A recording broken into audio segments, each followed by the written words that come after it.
Greetings, fellow investigators, and welcome back to our video podcast, Into the Darkness, where my friends and I are playing the KULT Divinity Lost role-playing game. I'm your host, Tom Rayleigh. The campaign is The Black Madonna. It's available from Helmcast. I am the game master, and this is episode 21. The recap will be given by Matthew Sanderson as his character, John Miller. So without any further delay, let's continue our journey into the darkness. Matt? Right, thank you very much, Tom. So, a letter to Sophie Bayer in Berlin. My dearest Sophie, I'm hoping this letter reaches you. I don't exactly trust the postal service from Lenningrad right now. It's the middle of a war zone. I know we've been accused of a lot, and frankly, we didn't want any of it. We've just been caught in what can only be described as a battle between two powers greater than we could comprehend. Not heaven, not hell, just things that want more power. We've destroyed two of these three manifestations, of one of them at least, one in dreams, one at a missile base, and now we're in Lenningrad and about to destroy the third. You know, I feel a bit like a spy carrying a suitcase nuke towards his target, except I have an Archon in my head instead of a suitcase nuke. I caught a glimpse of the world beyond this, a giant, uncaring machine that makes this world quite literally tick. And you know what? I want out. I want to craft my own world and orbit the great vortex and leave this world behind. There, I'll stay if my goddess Persephone forsakes me, like a man called Harcombe says that she will. And I want to become a prince. But first, we have a job to do. No one here deserves to suffer what this thing from Inferno has planned for them. Biological warfare missiles, a thing rising from the very depths of Inferno. You know, someone told us we have to follow our heart in what's to come. But do we stop this whole thing from just happening again in the future, or do we retread the same steps taken by those who came before us? I just hope what I'm about to do is right. Well, I doubt I'm coming back. The odds just seem so stacked high against us. If you go to my house, you'll find my will in the upstairs floor safe. You're the closest friend I've ever had, so it shouldn't be much of a surprise that everything I have left in this world should go to you. I'm sorry that I didn't get to say chance to say goodbye in a better way, a way that you honestly deserve. Hopefully one day I'll see you again in your dreams, and there we'll make love for eternity. Time has no meaning there. Time is only part of this illusion. So, signing off. From Russia, with love, John.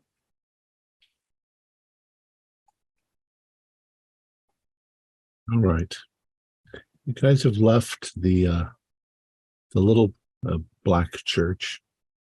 You've walked through the monstrous soldiers that are keeping Shazenko inside. And you are in Leningrad. You have a map. You know you've been to the neighborhood, so you know which direction to go. However, there are red guards here and there. The city is in martial law, so you need to figure out a way to get where you want to go. It's also late. It's late at night, isn't it? Yeah. Yes, no, it's just right across the bridge, isn't it?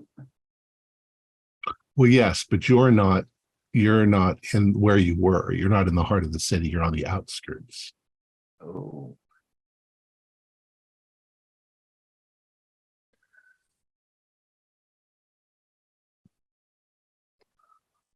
Well, subterfuge and moving about undetected has never, ever been on my radar as something to ever become good at. So I'll look to Petra and Andre.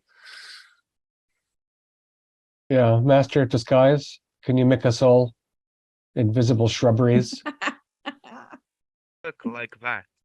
Only I can do the disguising. You guys are mere... It wouldn't work.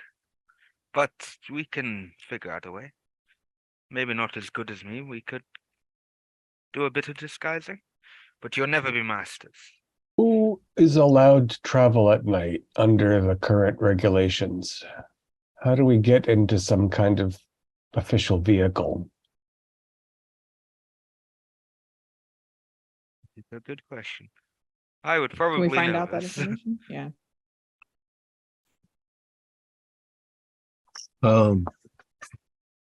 I would assume I would know this, but I do not know this. Well, do you want to observe the situation? Yes, why not? I will do that. I've changed accent all of a sudden. It's okay. It's all It's part of sound That's our like the- master of disguise at work. Exactly. 12. 12. All right. With the 12, I'll say that you could theoretically disguise yourself as soldiers. You might have to take a little bit of time to waylay a few soldiers to do it. Yes. Our closest bet is, especially at this time of night, to disguise ourselves as soldiers. We would have to lure some first. Maybe if we just waylaid one or two members of the Red Guard, the rest of us could be prisoners. That's an old shtick. Yes, potentially. You just have to be very good prisoners.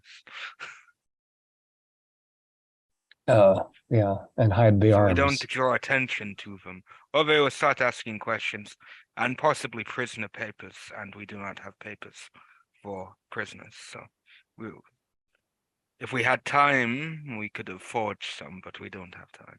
Well, I we don't know. also have. If you look, I say as long as you look the part and are confident in where you're going. Exactly. Which Most I'm people sure won't me and question Petra, you. I also have some cash I'm willing to just throw at any problems we have. Sometimes people are just happy to look the other way for some money. I look for soldier part. Petra has the charm and the cash. It will be fun. We have a connection in the KGB as well. If Yes, things get a little hairy, she answers her phone probably at all hours. it is true. I Or thought she said her somebody reach answers didn't something. extend this far. She couldn't provide us with cover, but she, Right. she has a title. She's an That's official. fair. Yeah. Yeah, Um, start kicking up a fuss and demanding to speak to people. Sometimes people just make you go away. Or- Alternatively, of course, you could just try to sneak. And they don't have the city barricaded. Mhm. They just have patrols everywhere. Sleepy patrols at this hour. I mean, Right. a I know a less city- savory option is like sewers. You're willing to get into sewers. There are the Right. sewers. Sewers then lead into back alley, come up into back alleys, use them. I know some of the streets. Will the river is be an a option. problem? Probably not this time of year. No. It'll be fine, I'm sure. It's either me and Petra knock out a couple of guards and you become prisoners, or we do a bit of stealth. I feel like the sewers. I mean, nobody feels like nobody's going to be there, right? So I don't know. That's just Not my at this thought. time. I Nobody would wouldn't be in the imagine. sewers. No, I don't know. But they're going to be difficult as hell to navigate. That's true. Probably things down there rather than people. That is also true. Whereas above, see that string below ground, I might lose my way but above ground, I know most of my way. But Well, I we're wonder willing if we just to- try sneaking, and if we get caught by a small number of soldiers, then we knock them out and adopt their clothing. Exactly. The Okay. Ingles, Get this is backup why you're my plans. child. Also, if you recall, Sevilla Nova is currently in hiding because all the lictors seem to have been rounded up and or dealt with, or a few of them have escaped, but she's one of them. she might be extremely difficult to get a hold of at this point. We may not be wanting to throw her name around if they're, if she's like a wanted person too. So Yeah, I think we try to sneak, and if that doesn't go well, then we take the vehicle and clothing of whoever tries to stop us. okay. But we try being stealthy first. Okay. Let's do it. Just act under pressure. So Leningrad is actually a pretty nice city. It's got a lot of the old architecture. I've described some of it before, but as a result, there are a lot of little nooks and crannies and things that you can hide in. Even the doorways of buildings don't seem to be just plain and simple. They tend to be these filigree things with pilasters and little nooky areas where you can sneak. There's a lot of buildings that have a lower a basement, but it's like a basement apartment. So there's little stairs going up and down. Stealth is not out of the question. Why don't you guys? Is it act under pressure? I think it's act under pressure. Yeah, you can act under pressure. Which is conveniently what I'm best at. Yeah, that's what my last couple of advancements went there for a Can choose reason. to do it as cool if I want to, which I might. I have a 20, Which I think is so act. nobody's catching me. I 13. got a 12. 14. So you all passed. Well, you all got at least. 14. Yeah, I got 14. None of you fumbled. No, but 4 of us, yeah, we got like that middle, like you do it, but. All right. It might just slow us down rather Yeah. than being bad enough Yeah, to just say like trigger you a- could be delayed or yeah. Let's So, deal with the complication. You find yourself going at first down some main roads, trying to get closer to the center of the city. You do see a few guard outposts, but you very purposefully, avoid them. You might have to go a block over to avoid them, things like that. You end up getting into some of the more narrow alley streets and things like that. It's slow going. It's careful, slow going, and you find that the main sound that you can hear is the beating of your own heart as you're going. And then things start to change. You start to notice as you come around one of the alley corners and you're moving down another little low bridge, over bridge or something, you're going underneath it, that the weather has changed. It's very cold. And you start to see patches of snow on the ground. There is a lingering smell in the air that smells vaguely of, at first you think it's a smell of the sewers, but there's definitely a decaying smell to it. Continue on through the city, and you start to hear distant noises that sound like animals screaming, like as if there were a zoo somewhere nearby. The animals were making noises. But you don't know of any zoo in this area.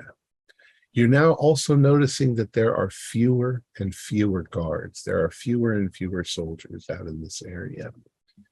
And you're pretty sure that you are, a few blocks. But the alleyways turn into mazes. They start to not make any sense for the buildings around, that this should be leading out onto a main road again, but there's just more alleyways. And you find yourself quite lost. And I use enhanced awareness to try and help guide us through this illusionary maze. Sure. Or that is 18. Nice. So it goes on for a bit. You're not sure whether you are going in the right direction any longer. You're trying to pick up on something to orient yourself. You look up at the sky and it's overcast. You're hoping that if you knew where the moon was, you could at least sort of know which direction you're going in. You look at tall buildings and things like that, and you're not sure. They're all kind of looking the same. You're not sure if you haven't seen that one before yet or if you're going in circles. But then Ingolf, as you guys are standing there in a small square with multiple ways going out of the square and not knowing what to do, you look over, and at one of the alleys or little streets going off of this one, you see a little person standing there. You think at first it's in the shadows, but then you think that it's a child. And the child steps out of the alley into the street light, and he starts going this to you. He starts beckoning you in his direction. Look. You all see it. I think I'd like to try to see through the illusion and see if that's actually a little orphan boy. Oh, what's my plus? I rolled a 6. I mean, I rolled a 3. Sorry. Right. You, what you can see is that you think there's other things behind the little boy in the alley. I think it's the Little Rascals. And you start to hear what sounds like a Jeep approaching the area, and coming down one of the little streets towards the square is definitely what sounds like a Jeep. What do you guys want to do? Dive for shadows? Yeah. Go for the Make with the hiding. Okay. All right, you make for the hiding, and a Jeep pulls into the area with 4 soldiers on the Jeep. It pulls almost right in front of you up to the curb, but the soldiers don't seem to notice that you're there. And one of them, they're speaking in Russian. One of them says, I don't know where the fuck we are. It's like nothing makes sense around here. And the other one says, well, it's got to be around here somewhere. It should still, even with the curfew, I think they're telling people that it's still open. It's a cafe, for God's sakes. And he's like, well, it should have been right down here, but every time I make a turn, it seems like I'm lost and I can't find my way. And they start to argue. And he says, well, are you afraid? They start to get into this macho sort of argument with one another because they seem to be lost. One of them gets out of the Jeep and lights up a cigarette, starts smoking it. He says, well, I'm getting tired of running around. What's the child done? The child is still over there in the alley beckoning like this to you. Would we have to The soldiers don't seem to see it. Yeah, you'd have to step out of the shadows and walk past them.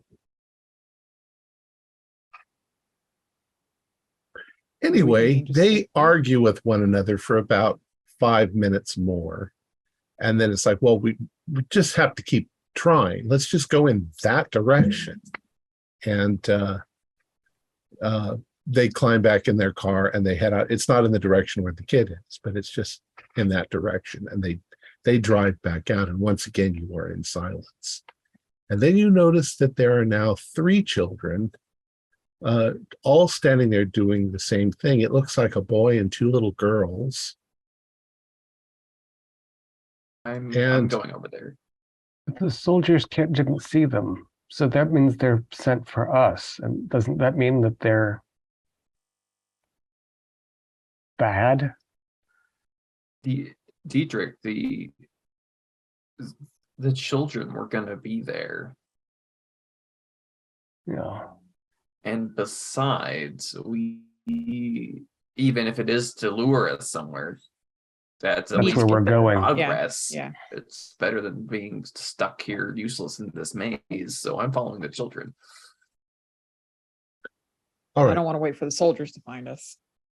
We'll do a reverse Pied Piper then. So you cautiously, carefully start moving towards the children. And as you do, as you start to get closer, the children who are in the front, the original little boy and the little girls, they stop waving for you, and they start moving forward to you at a mild, skippy run, sort of coming. And the other children are all sort of coming out of the alley. It's like there's, Jesus, 100 of them, and they all sort of look expectant, like they're waiting for you. And the little kids come running up to you. They don't do anything. They come running up to you and they put out their hands like for you to take their hands and come with them. Just your leader. I'll take one of their hands, I suppose. Their hands are cold like ice. But their faces are not bad. They're like little children's faces. They're smiling up at you as they're taking your hands. Are they pulling me somewhere? Or they're pulling you back towards that alley. Okay, yeah, I'll let them lead me. Following Golf very closely. Where are you kids coming from? They don't talk. They're completely silent.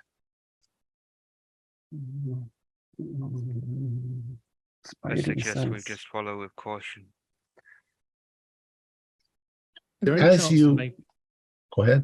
I was going to say, is there any maybe chance to get a read on them to see if they're acting like any of their intentions might be hostile? Sure. Be read a person +2. Oh, not bad. 7 + 6, 13 + 2, 15. Okay. You look at them. You're trying to figure out if they're hostile or not. They don't seem to be acting in any manner that's hostile, but they are collecting you and taking you. As you get closer to the actual entrance to the alley, more of these little children come out and they begin to surround you and they begin to sort of convey you towards the alley. And that's when you, John, you're looking at them and it suddenly dawns on you that these look like the little children who were trapped in hell that you freed. Their fingers coming up through the grates. Yeah. Uh-huh. And you don't think they're physical. Mm-hmm. There. But they might be well disposed toward us after all. They're little lost lambs. So they begin to lead you, and as they lead you, you get the impression that they are in some ways rescuing you from the maze. They are pulling you out of the confusion and back on track. But the landscape around you is changing as you're going forward. It's getting colder. There's a few moments when you see dead bodies in an alleyway stacked up with snow all over them. It's becoming bitter cold. The buildings are changing a bit around you. They don't look so modern. They look like they've been damaged in war. And you start to get the impression that you are walking into a picture of Leningrad 1941 during the siege. And you see people all around you now dying, starving in the streets. But it's finally dawned on you that the children are taking you towards the bridge going over towards Kalenko's place. And there, things begin to change dramatically. The river is gone. There is a huge crack in the earth that seems to drop for miles, and there is, red lava down below. There are things moving down in the darkness as you are approaching. The children take you as far as the bridge, and then they stop, and they all sort of point across the bridge towards what looks like a palace, a black palace rising up in the darkness.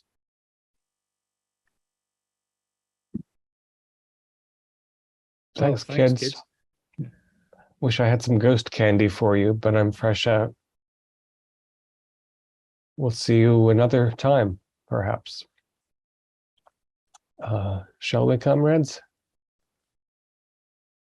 Don't stumble off the bridge. And now these are not the children that we have to take care of. These are children we've already. These are separate entities. Yeah. Old friends from hell. I'll answer this question. If these are the children from hell, these are the children's souls. Their bodies are still locked up in Chigidio's fortress. Gotcha. Okay. I will thank you, little ones, for leading us here. They smile. They seem to giggle silently and fade away. All right. Now, as you proceed forward, you do start to see people. In fact, it's funny. These do seem to be actual people, and they are running. One of them runs right past you on the bridge, running in the opposite direction, trying to get away, screaming about something chasing her. Is there anything Just let her go. Not that you can see, but you see more of these people. Something comes out from between two buildings that looks like that German general did, that Gemeinschaft fellow. A Razid, is that what you found? He's got a sword and a spear, and he does seem to be hunting the people that are there. He chases a few of them towards the bridge, and they run cross screaming towards you. But as the Razid, who is unrelentingly chasing them, as he pulls up and sees you, he suddenly freezes in his tracks and then turns around and runs himself away from you. And you can feel, the three of you with the mark can feel it suddenly burn on your forehead. I'm going to tell him to stop using the vine. Using my advantage.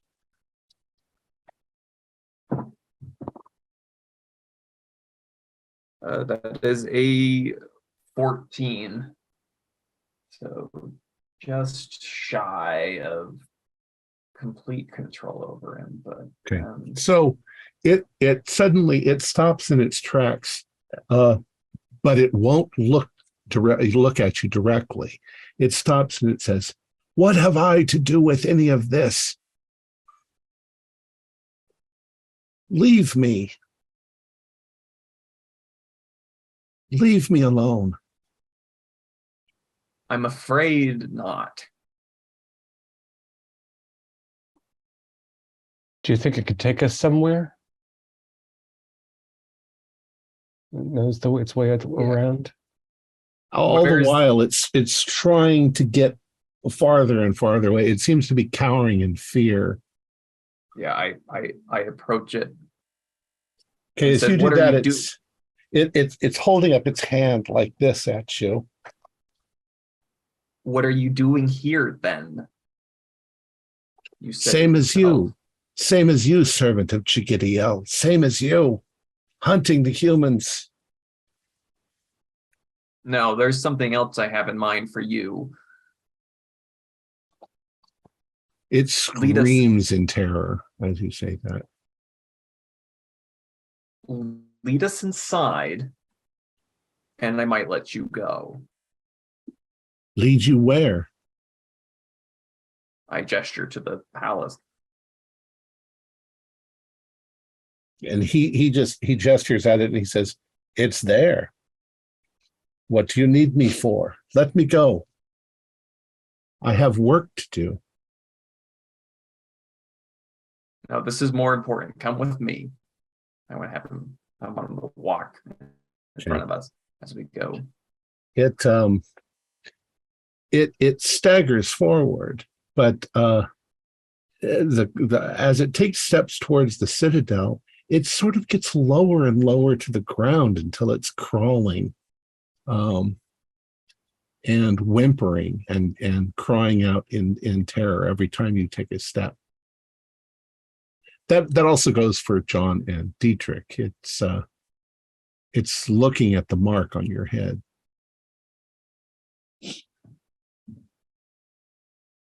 But it slowly, reluctantly is leading you there. Meanwhile, others of these sorts of things, people running by and screaming, and Razids and things chasing them in the dark, and strange animal-like monsters and flame bats and giant crawly things are starting to crawl up out of the cracks in the ground, and it's becoming hell. It's becoming a mix of Leningrad and the siege of Leningrad and hell and inferno as you're approaching the house.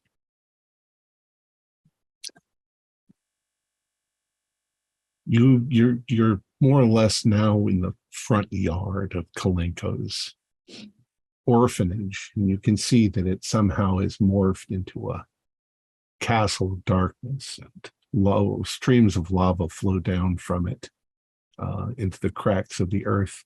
And the creature is so terrified it has flattened itself to the ground, and it's virtually unable to move forward any longer towards the thing. Now, Hey. release me. I've brought you. Release me. Tell us, blasphemy, how the Lord Kalenko occupies himself within. I know nothing of these things. All right. Does he still have a sword with him? What's that? Does the Razid still have that sword he was using? I'll say, yeah, he's probably been dragging it along with him. You're not sure. You're not even sure that it's not part of his hand. Oh, I was going to say, can I take it from him? Yeah, I don't think so. Okay. It's also red hot. I'll just okay, yeah. So I'll just Stomp by its head. Yeah, I was to say, like, if you want to be released, then so be it, and I'll. Can you shoot it? I just want to, yeah. Does somebody have do we have a silenced weapon? Do we have a silenced weapon? Do we have it? Well, I'll gesture for Andre to like. There is, where you are now standing, no silence really. There is the constant whirring of wings. There is crashes, explosions. It's all just crazy. In that case, I'll just blast him with what. Oh, my boy, you have passed the test. All right. Like, then released you shall be. You unload your weapon into the creature's head, and its head explodes. And for a moment, its body twitches and starts to climb itself away from you. And as you're staring, its viscera and goo and stuff from its head begins to wiggle across the ground and reform itself into the creature's head. And it says, "Thank you." And then it quickly leaps to its feet and dives into a nearby crack, getting away from you. You stand now in front of Kalenko's palace of darkness, and what do you do? Okay, well, I will reload. There a doorbell? And You look back at the city and you can see, or you perceive, that this inferno and this 1941 New Year's Eve nightmare that was the siege of Leningrad is spreading. It's moving out into Leningrad itself. You can see buildings that are still modern, and then you can see buildings near them that are dilapidated and torn by war. But it's definitely spreading out into the into the real world. I'll approach the door and try to open it. As you approach, you have to go up a couple of steps up onto the porch. There are 2 baskets that are on the porch. And as you look down, you realize that each basket has an infant inside of it that has starved and frozen to death. And this is spreading. It's going to be sucking things out of people as the disease expands. I think you should keep it together. That everyone. Yeah. Let's 9. see here. The little blue frozen babies are pretty horrifying. 9 plus 4 minus 1 is 12. 14. 17. I got 17 too. So Petra got a I 9. failed. Yeah, I failed. Or it's not as cold as a frozen baby is Andre and Dietrich. Yeah. So Petra, I don't know, maybe something in the motherly instinct that you thought you never had.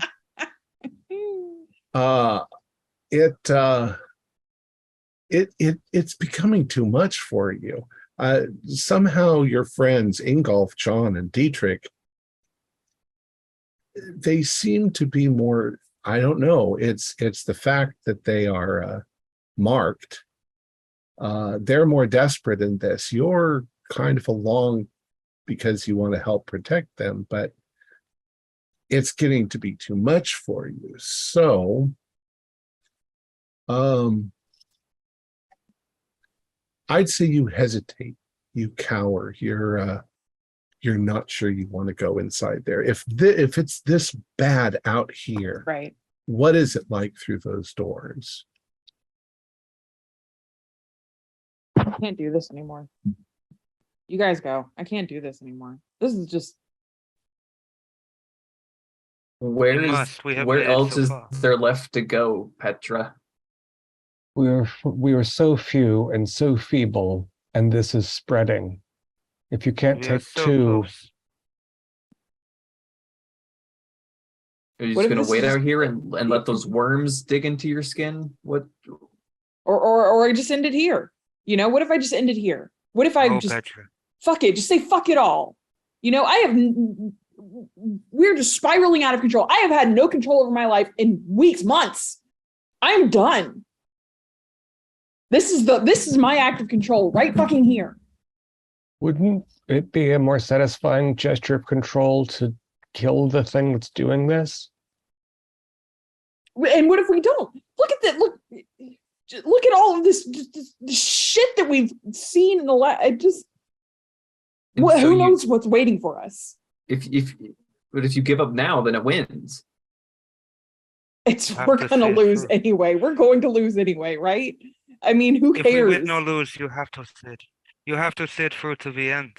You are a stronger person than I am for Well, sure. well, I know Patrick, you're you. right. And we can continue. Petra, you lose 2 stability.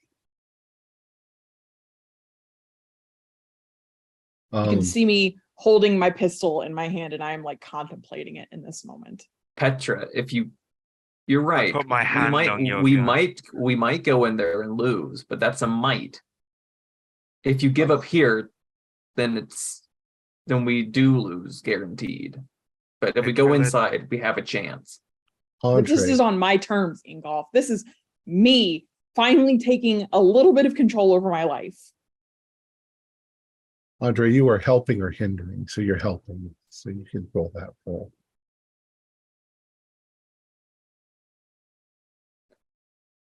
Not a time. This is not a time to roll a 1 and a 4. It's Petra, now is not the time for self-actualization or individualization. This is time for collective action. It just means that she's not going to let you grab her gun. Don't touch me! Don't touch me, Andre! This is less about us now. I'd like to make, if I can, I'd like to make another keep it together roll to kind of like hear the words that they're saying to me and see if I can kind of internalize that and keep the stability, like keep the instability where I'm at and see if I can pull myself together. Okay, let's keep it together. I have +1 with you, Petra. Listen to me. 16. Okay. You grit your teeth and you stay the course, is what that would say. So just you don't like it. Lower the gun. Fine. Let's just get this fucking over with. I'm so done with all of this. With that being said, I would like to kick in the front door. All right. Hi, boy. Ingolf lifts his knee and he kicks in the front door. And as it opens into, I mean, you've been in this place before in the dreams and otherwise, so it looks exactly the same. Strange pictures on the wall, little entry hall, but standing in the entry hall or directly ahead of you is Kalenko. And on either side of him, he has a guard with a submachine gun. And when you kick in the door, he doesn't look surprised at all. And he says, "You cannot enter. Get out. Go back." And the guards ready their weapons. I'm done with this. I will quickly get out of the way. I'm done with this. I'm going to use my abilities so I can get multiple with one. Okay. Like, action. Okay. 7. Could I also take a shot as well? Like in this Sure. round? I mean, you're probably 17. ready for it. 17. I'm so fuck all of this. So Okay. it does take the clip for. So Petra, you hit one of them. Andre, we'll say Petra, you hit Kalenko, and Andre, you hit the 2 guards and bring them down. Kalenko then turns and starts to run away, limp away. He's been injured in the leg. What do you want to do? I'm running after Kalenko. Yep. Running after him, of course. It looks as though we can enter after all. Kalenko, he does something odd. He runs towards the back of the sort of central hall of the house, and it looks at moments like he's heading for a door, but then it's like he's changing his mind, and he runs over and goes into the corner of a room and then hunkers down and cowers like he's just terrified of you. I'll go up and say, "Where is the incarnate?" And I'm gonna punch him as well. As in Ghost Totem. I was gonna punch him. And I'll He continue if he didn't answer. he has no response. When you punch him, he just sort of makes a grunt as you hit him. I take his hand. I have a knife, and I'm gonna flick off his fingernails. Oh while my he goes. God, I'm leaving now. Jesus I'm going proper Christ. I'm going proper KGB here. I'm done with this shit. There are any former KGB people watching right now, please. All right. He starts kicking and screaming, but he's not going to answer your questions. Andre, just stop. Stop. I'll just put him down, I guess. Like, if he's not gonna. Put a bullet in his brain. Yep. All right. You don't need to roll anything for that. You put a bullet in his brain, he splatters and then stops moving, twitches a little and then stops moving. So Now- there were various doors that he seemed to be considering. Do they look like anything? Should we observe the situation to see if there's some kind of Well, let me describe the room for you. Mhm. So you came in through we'll call it the foyer. And in the foyer, there's staircases going upstairs, which you're already familiar with. There were double doors right between the staircases, and that's what he went through. The room that you're now in is a large rectangular room with 3 doors on your left, 3 doors on your right, and 2 doors dead ahead of you. It looked like he was running for one of the side doors, but then seemed to change his mind. You can hear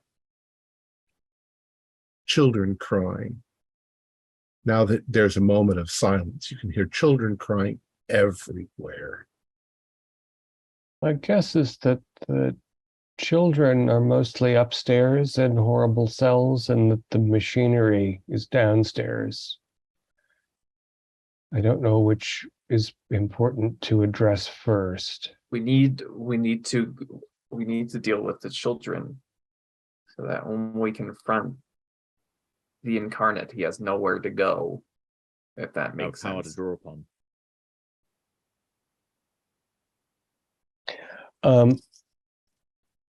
So just to give them names, we'll say first door, second door, third door on the right, first door, second door, third door on the left, or left or right one that's on the wall in front of you. I was thinking about using magical intuition, and then I recognized that since everything here is made out of magic, that might be less than effective. So I guess it's back to see through the illusion, which isn't probably going to mean another catastrophic failure. I think we're already seeing Statistically. through it. Well, that's we're not seeing a lot of illusion. 12, 15.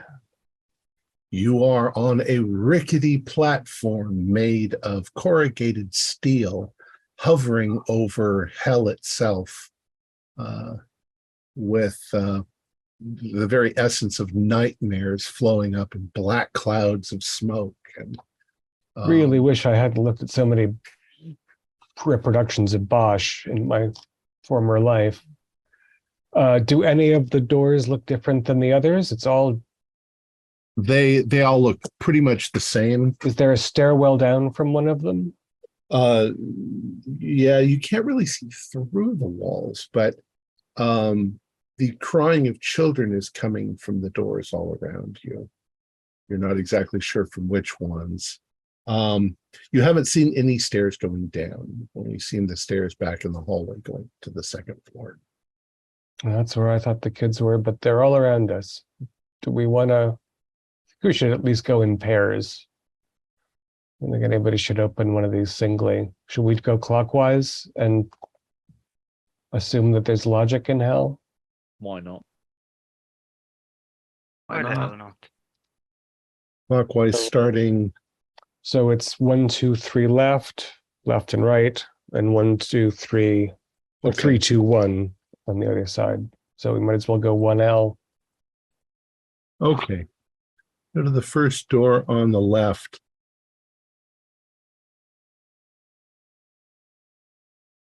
You open up the door. The door is locked, by the way. All of these doors are locked. Not to guns, they're not. No. Come in All right. if needed. You break open the door.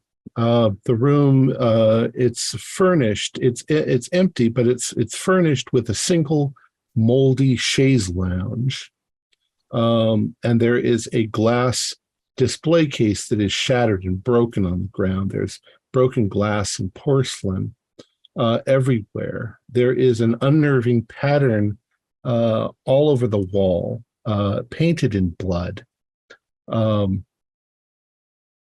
As you look at the paint, as you look at the pattern on the wall, it seems to shimmer and it seems to move.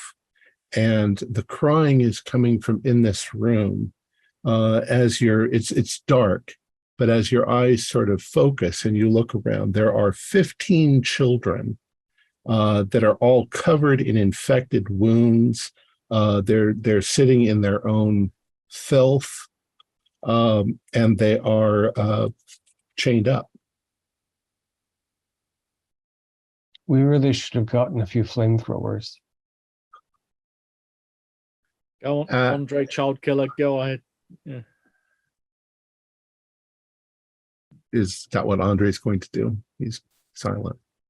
You're going to kill these The children? goal is to sweep through and just kill all of them. Yeah. I will tell Okay. everyone to look away if they want to. If they can look, if they want, they can look away. I don't enjoy it.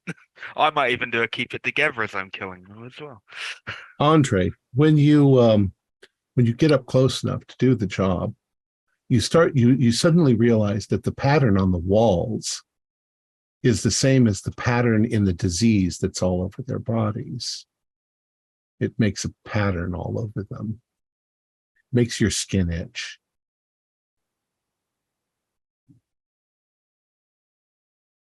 But still, you're going to shoot them. Okay. So Set them free, Andre. Set them free. I am going to, but I do you have making 15 bullets?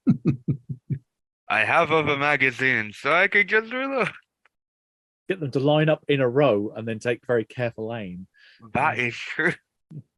If I go to the side, if they're all in a row, maybe I can do. No, I will, and I'll reload if need be. I think there's usually like 6 to 10 in a mag. Okay. I don't actually know. Now, you That's also usually do more like 10. realize that firing the gun in the house is going to alert everyone in the house. I'll be on watch at the door, like looking out as he does this. Okay. Are you suggesting we use different means? I'm not suggesting anything. Okay. I have a knife. I could go, but then I'm getting close to them, and if they're ill, that's the issue. I don't want to. Well, doesn't Andre have I have a suppressed silencer. weapons? Yeah, I have a silencer on my person. I always carry one around. So. I don't think we should look at the pattern very closely. I think there might be So I'll put the suppressor on my handgun before, and I'll shoot. and a couple of us might as well go to the next door. I think this is going to be The same around the room. Yeah. a little circus of nightmares. In up in aisle 2. Yeah. All right. Let's just get it. So done. let's do it like this. Andre, you fire the first shot into one of the children. I need you to keep it together. Preemptively already rolled and I failed, so I got a 5 altogether. So. Yeah, they are suffering children, and at first you think how merciful to put them out of their misery, but they're children, and it suddenly, maybe after the second shot, you're like starting to freak out a little bit about what you're doing. Maybe the red mist takes over, and you continue. When you hit the third shot, the rest of you suddenly hear a scream from somewhere in the house, not too far away, and the door on the left on the far wall suddenly blasts open, and a number of guards step out through the door with machine guns in their hands. And that puts at least me and Petra, who were moving toward. Petra was watching, and I was going toward door 2. That puts at least the 2 of us in danger. John, had you come across? I was thinking of staying out in the lobby. So yeah, I'm kind of yelling back, incoming! All right, I guess it's grenade time for It me. is grenade time. Yes. I think some of us had submachine guns. I know I did. Yeah. I took whatever we were given, like all of the variety of stuff we were given. So. I'm just using my Yeah. handgun for now, but I will But I'm angry, so I'm not even paying attention. Mhm. I'm too focused on what I'm doing. Okay. So these soldiers start to come out, and as soon as they see people in here, they begin to open fire. They aren't that far away from you, so Right. you guys need to avoid We'll avoid harm. injury, avoid harm. 15 on the dot. I have 9. Petra. Rolling hot tonight.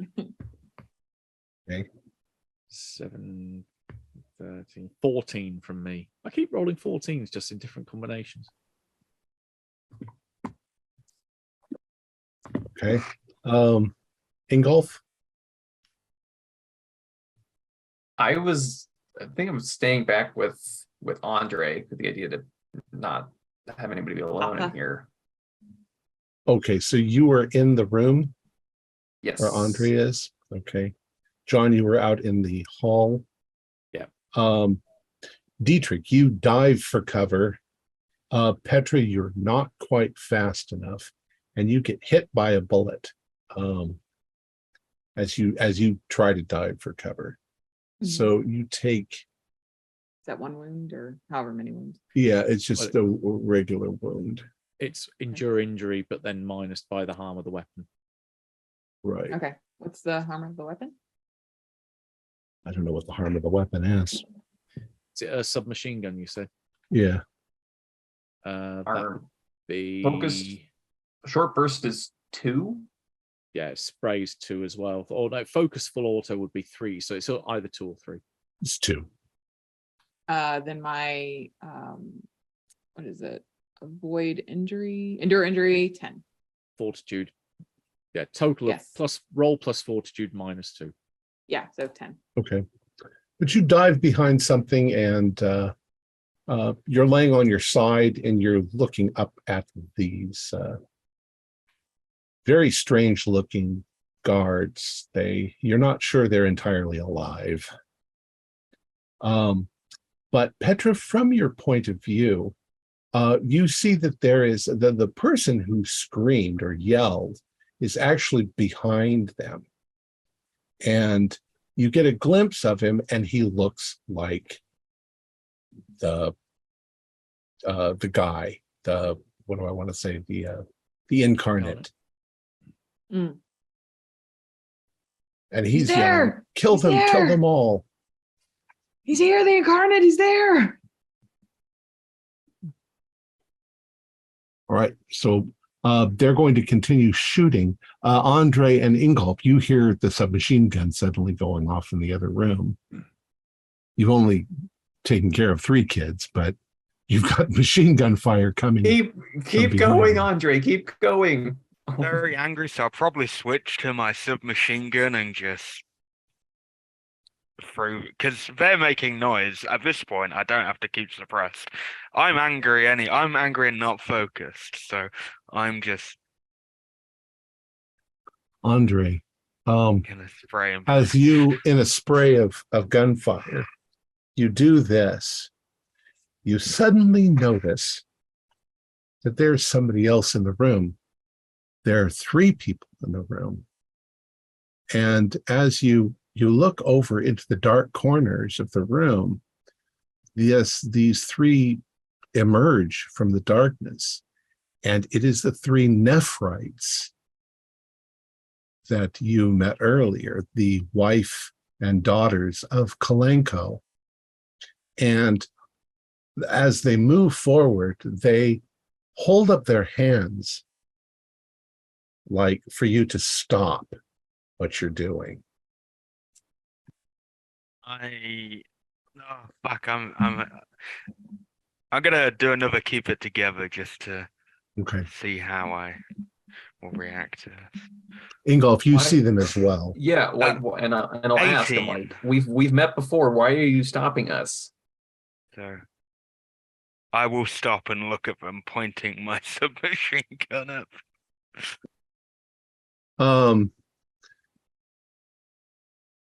The little girl, when she says, "You're only recycling them. You can free them, and they will help you."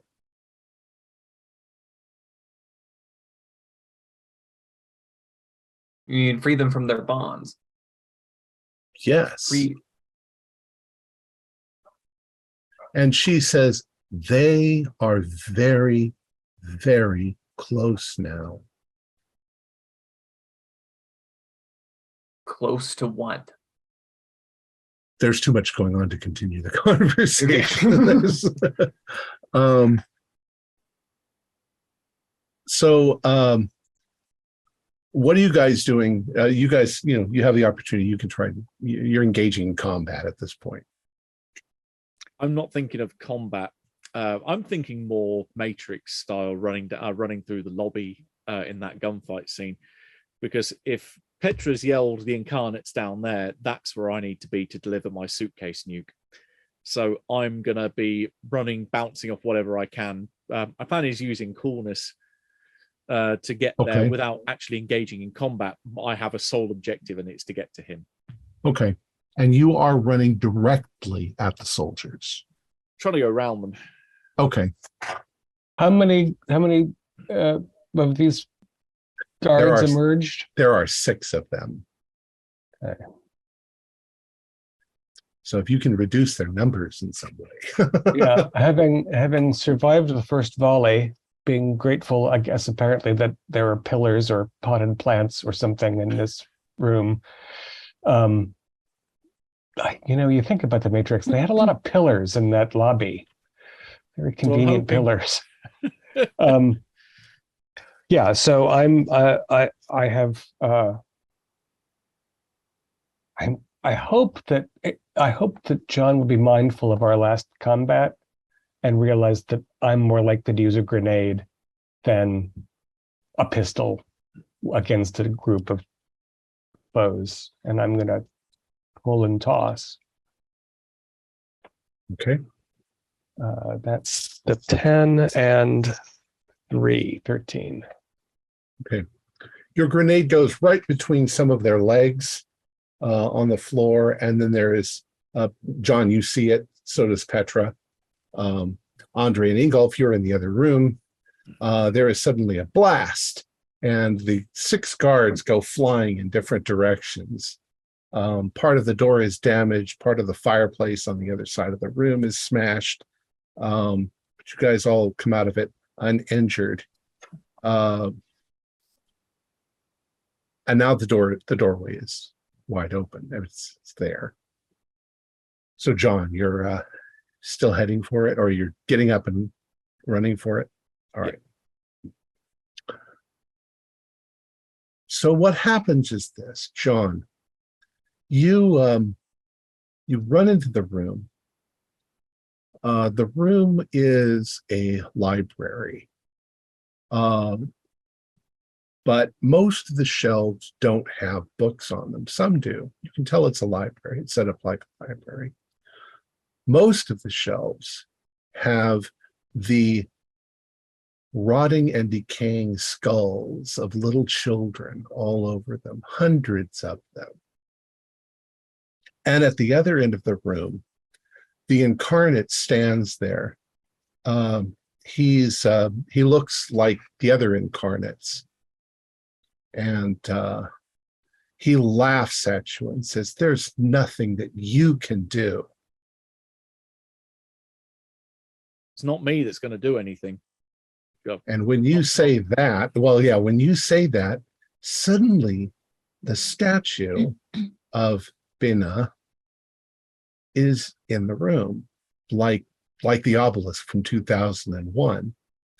He turns and looks at it. It just suddenly is there and starts screaming. And as he does, the statue begins to grow. And it grows and it grows and it smashes through the ceiling and it starts to smash through the walls. And it seems to be growing, a mile high. And suddenly there is this swirling light and fire that Bina herself has become blindingly white.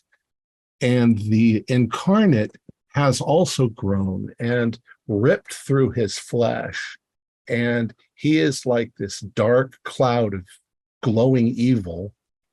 And they begin battling while the whole building is starting to come down around you. And there's a moment of nausea as this begins, but the mark has vanished from your forehead.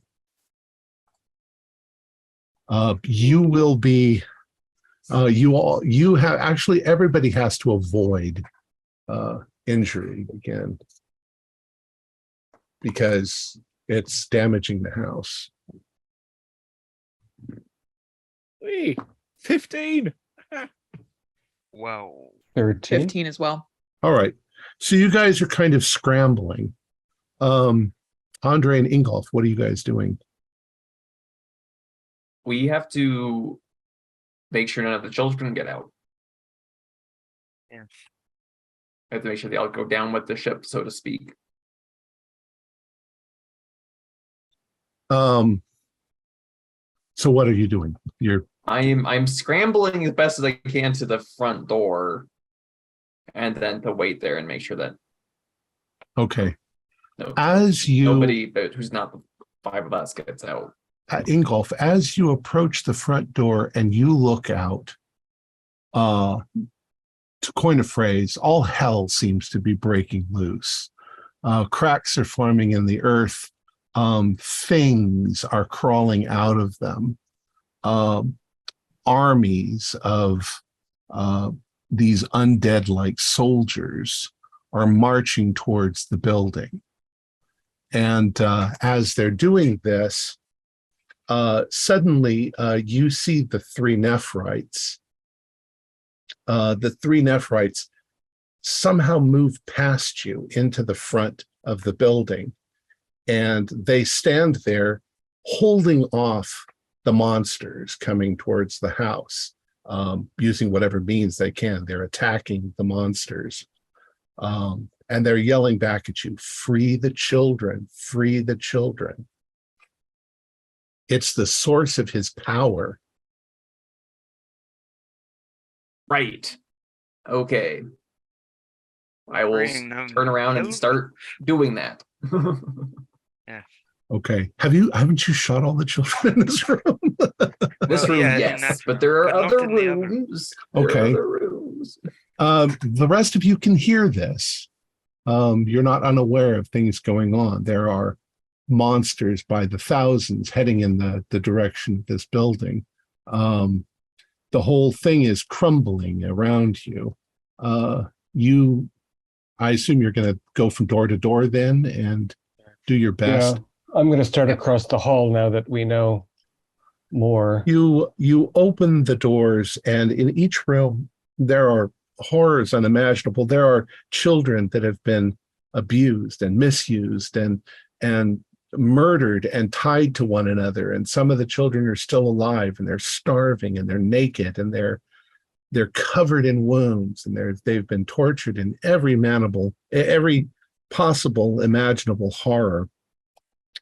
But you are able to break them out, untie them, snap the chains, and let them go. And when we break a lock or snap a chain, what does it look like? Do they stand up weakly and rub their wrists, or do they change? Or well, they don't really. I mean, at first they're still just small injured children, but as you are releasing their bonds, you can see that a ghostly like child, an identical copy, seems to manifest itself near them and reunite itself with the child. The ghost children and the bodies are reuniting. And when they do, there's a moment when the child looks up at you with a look of thanks. We just saw them, after all, a little while ago. But then their visage changed. They look enraged. And they turn and run away, run past you. And they start just howling in terror, well, in a terrifying manner.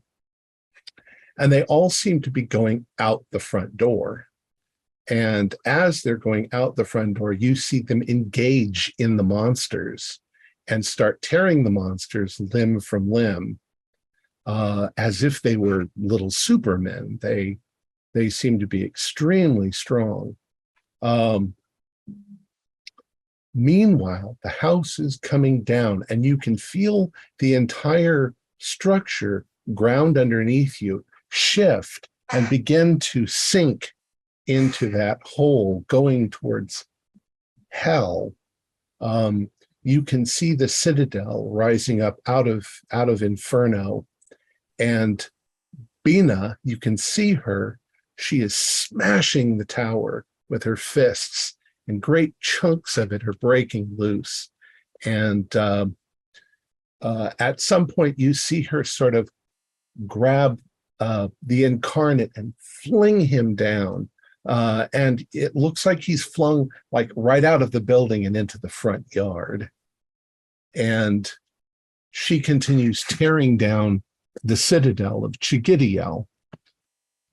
You look into the front yard and you see the children. The children see this incarnate of Chigidiel, and en masse, they just pile on top of him, beating him and tearing him to shreds, screaming and laughing in almost ecstatically that they are finally freed from their horrible torture. You can avoid harm to see if you get out of the building.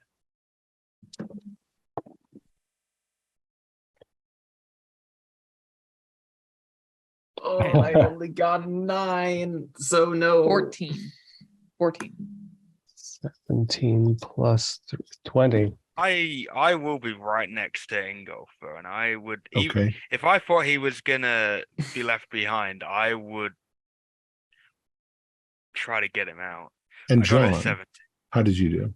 And You got a 10? All right. So Petra and Dietrich, you dive for the front door. You run out.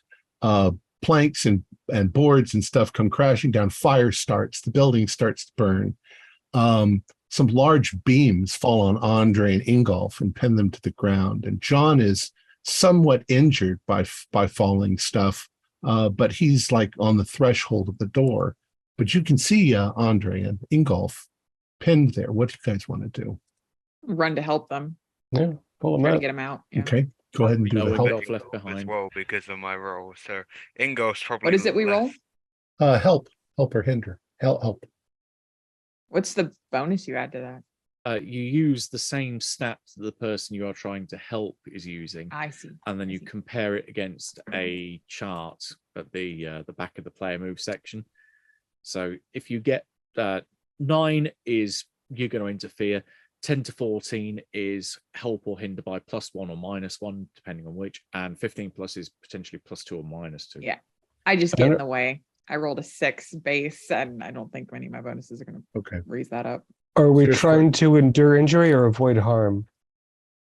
Avoid harm. 17, so that's +2 from me. 10 is only a plus You 1 ain't for go. me. So the building starts to crumble. It starts to fall into hell. And Bina, just seems to be busy smashing up the citadel that's grown up out of the darkness. She offers you no assistance. Typical. There's nothing like that. However, now that the children are involved, and the children are viciously destroying anything from Inferno at this point, the Nephrites move in your direction, and somehow they seem less horrible. Their faces have become kinder, and they choose to lift the wooden structure that's fallen on you and throw it to the side so that you can scramble out yourselves. But you take some injury in the process. They look at you and they say, we were complacent in the original problem, so we are damned. But the children are free, and you are free. And as the children are finishing up, you see the cracks repairing themselves, the buildings going back to normal in the distance. A great crashing sound as the citadel falls into this hole in the ground. Bina seems to vanish. And slowly all around you, everything begins to go back to normal. The hole fills itself in. It's just a dilapidated old orphanage at this point. The snow, the ice, the freezing cold all seems to start to fade away. People who may have from a distance witnessed what was going on now begin to convince themselves that it was all just some sort of dream they had. And everything starts to go back to normal, at which point the little children come towards you, and they have smiles on their face, and they start to do little dances, little ring around the rosies, little things like that, singing and dancing around.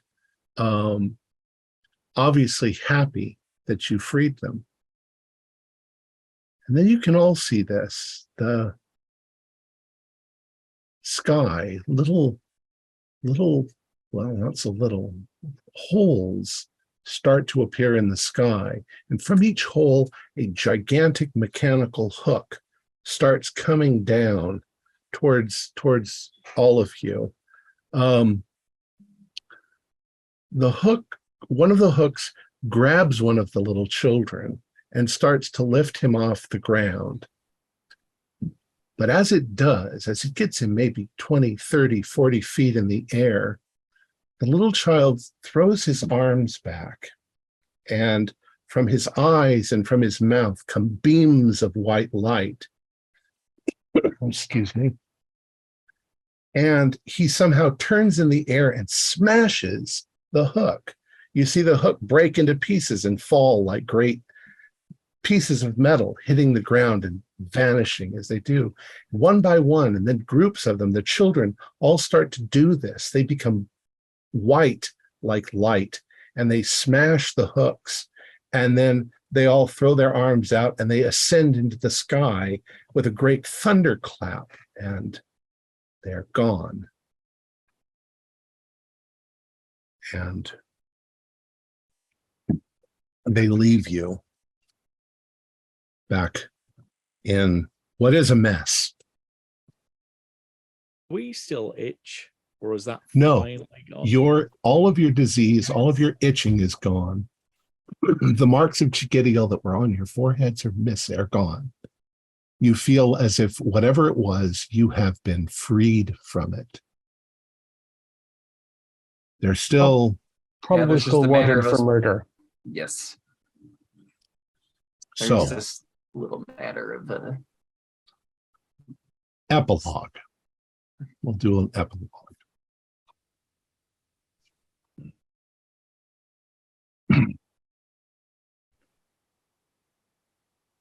Sometime later, the waves are gently lapping against the shore at Kondai Beach on an island off the coast of Okinawa, Japan.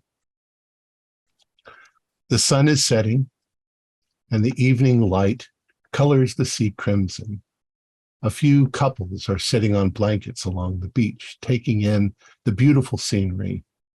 This is your covert meeting place where you can meet with your friends, knowing what you have all been through. You take a sip of your drink, you feel calm, you feel at ease finally. No traces of the infection or the mark that you received remain. The nights are yours again, placid dreams replacing the nightmares, at least those that were supernaturally caused. Your therapist says that the others will probably fade in time. But you have made some powerful enemies. You are hunted by forces set on exacting their revenge. But for now, Takatomi Island is a world away from the Slavic society and their vendetta. You stand together on the soft sand, the water gently caressing your toes. It's warm. The sun is all but gone now, and the couples are starting to pack up and leave. You remain for a little while longer. That's when you notice something floating on the water in front of you. Small, painted Russian doll. Before you fully realize what you're doing, you pick it up. The memories come rushing back, hitting you all at once, and you close your eyes. When you open them, you are standing in a gray landscape surrounded by fog. You glimpse a low hill, and a lonely tree rises on the hillside before you. You have been here before. Pyotr, the wanderer, is there, happy and free. He's sitting by the tree on the hill, leaning against the weathered trunk. He looks at you and he says, "You know they'll eventually find you."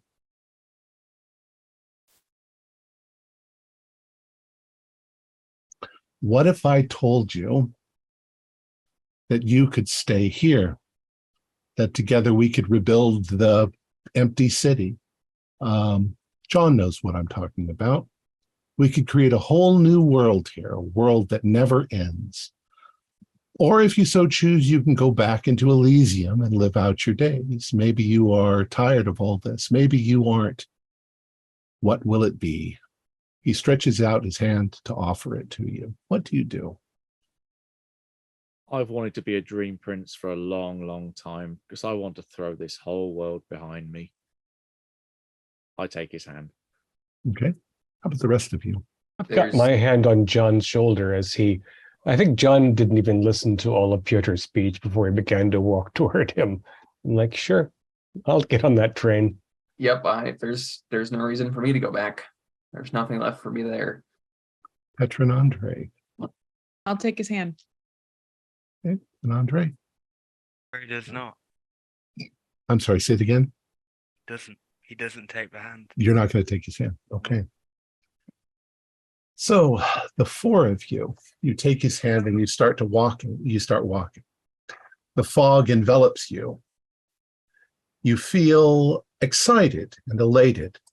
You have so very much to do and all the time in the world to do it. Andre, you open your eyes again. It's been a long time. Now you are alone on Kondai Beach. 31 years have passed. You've aged well, despite having to constantly look over your shoulder. Several attempts on your life have been made, keeping you perpetually on edge. Loved ones, friends that you thought that you could protect have perished, yet you survive, struggling to get through just one more day. But lately, you have begun to see the patterns of things, the machinations of the higher powers. Are they really so high? It would seem that given a clear mind, one that perceives the cosmic mechanism, even you could surpass them. everything around you, the ridiculous political nonsense in the USA, the Russian invasion of the Ukraine, they are all things that you are inclined to throw yourself into, all the arguing and fighting. But you know now the point of all of this. It's just a distraction to keep you back. It's time for you to find out what is really going on in the background, how the machinery of the universe works. And with that knowledge, maybe throw a monkey wrench into it and watch it all come crashing down and curse the being who created it. Then you can finally begin your real adventure. And that's the end of Black Madonna. I like that ending. That was good. Very good, Tom. Thank you. That was good. You're welcome. It was a pleasure.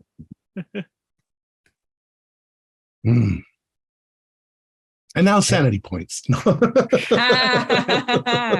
And now upkeep. So have we learned anything new about the truth? Questions. And now I'm sure that questions will come out about this whole thing. What was a choice cut? Because that phrase has been lingering with me for a long time.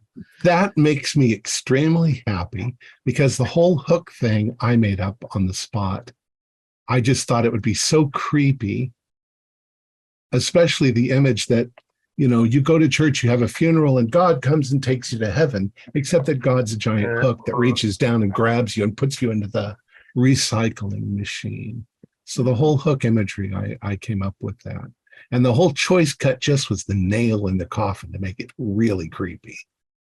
Of course, Magda was simply recycled, the same with everybody else who would do it. You escaped by going into the dream world. And ultimately, Andre might escape. He might do what the children did. The children had been tortured and used for so long and had become right on the verge of awakening. And this last little bit was enough to awaken them. And so they broke free of this reality. And is there a different path we could have taken with the children? Because there was this whole, like, you know, free them, which we kind of debated what that actually means. Yeah, if you had not freed them, if you had have left them in the house, then the way it probably would have been played out is you wouldn't be able to get out of the house because of all of the monsters outside, and you would have fallen into hell. And then you would have learned simply that Binna doesn't give a shit about any of you. You know, you were just being used. It kind of makes sense that she doesn't. Binna is saying, "No, kill the kids. They can't get out. None of them gets out alive because it will just restart like it did last time." Right. But more, she doesn't want them to awaken because she's Narcon. She doesn't want people to awaken. Right. Gotcha. Now, if we had gone into the Germanische Gemeinschaft building, would that Razid have been terrified by three of us with glowing Gideons?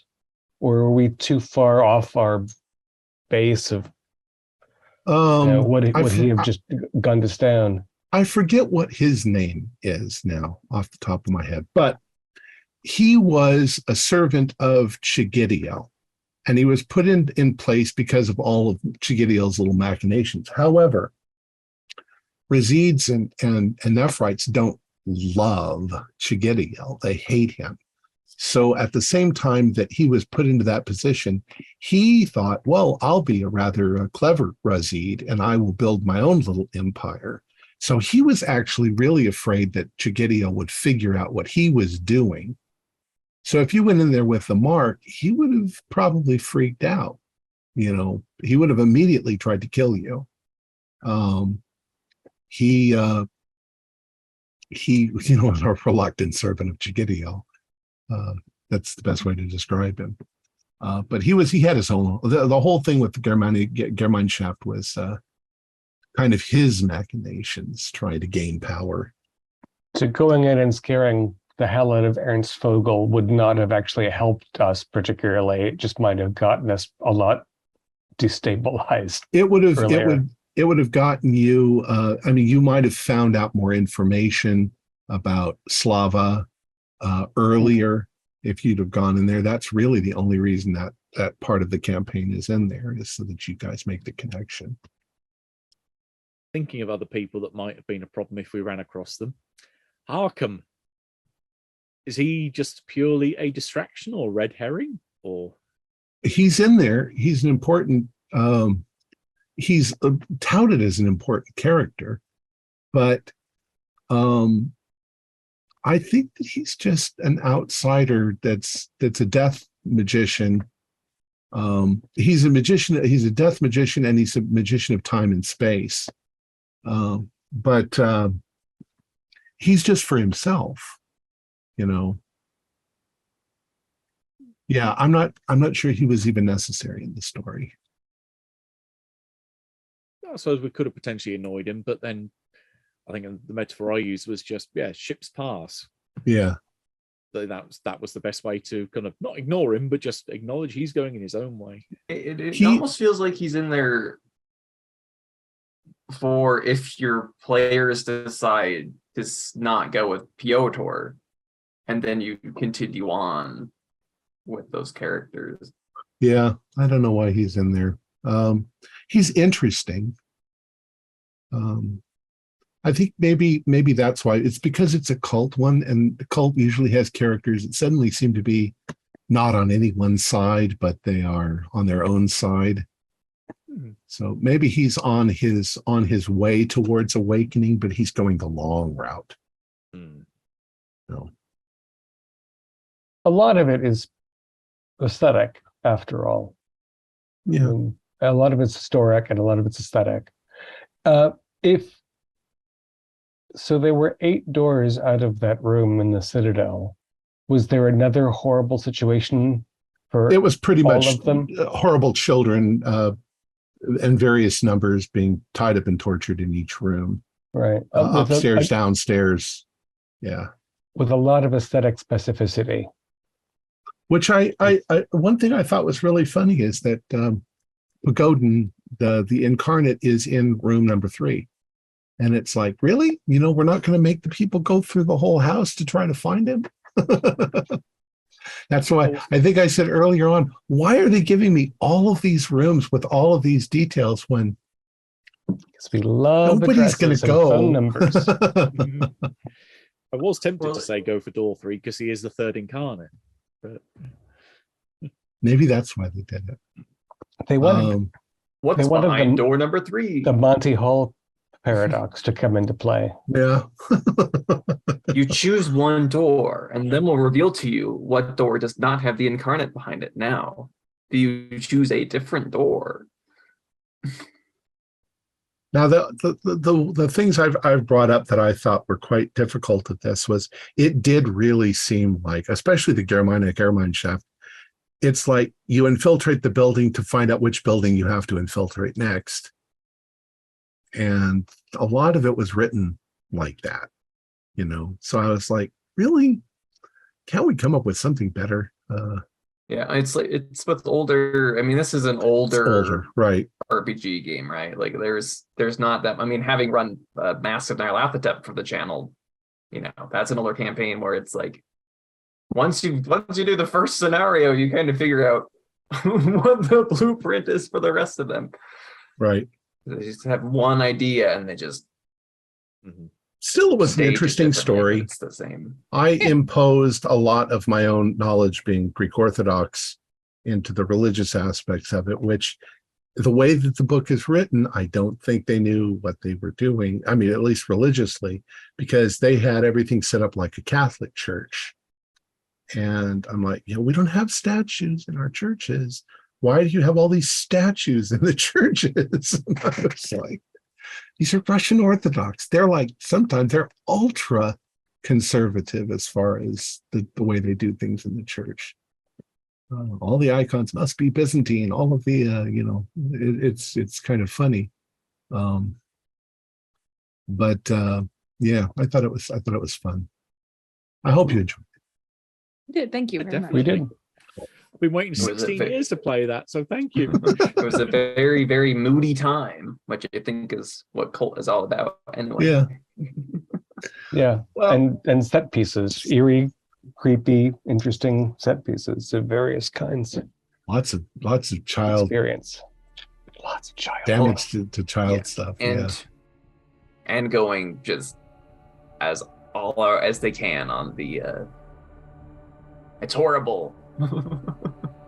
Yeah. Our players included Matthew Sanderson, David Gasway, Holly Buteau, Morgan Llewellyn, and Josh Harwood, with yours truly as the game master. We have a Discord server where you can chat with our other members. You can set up private games. You can learn the finer arts of gameplay and game mastering. We provide audio-only versions of our shows free for you to download from Podbean or iTunes. If you'd like to help support our show, please visit our Patreon account. Just $1 a month helps us a lot. Like, share, and subscribe to our channel, and punch the bell icon for updates on our latest shows. And leave us some comments. We enjoy reading them and answering any questions you might have. This is Tom Rayleigh, together with all the members of our gaming club, inviting you to journey with us once again into the darkness for another adventure into the strange and terrifying world of KULT Divinity Lost role-playing game. Until next time, good luck and good gaming.